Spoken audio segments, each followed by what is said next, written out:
حج والے دن روزہ۔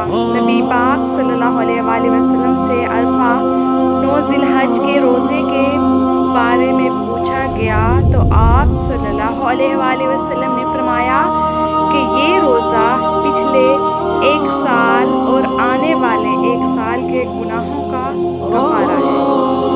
تمام اہل اسلام کو حج مبارک ہو۔ اللہ تعالیٰ اس پرنور مہینے اور بابرکت دن کے صدقے ہم سب کو اپنی رحمتوں کے سائے میں رکھے اور اپنے گھر کی زیارت نصیب فرمائے، آمین ثم آمین۔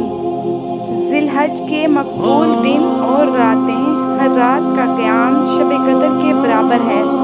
حضرت ابو ہریرہ رضی اللہ تعالیٰ عنہ بیان فرماتے ہیں کہ رسول اللہ صلی اللہ علیہ وآلہ وسلم نے ارشاد فرمایا، دنوں میں سے کسی دن میں بھی بندے کا عبادت کرنا اللہ تعالیٰ کو اتنا محبوب نہیں جتنا کہ عشرہ ذی الحج میں محبوب ہے۔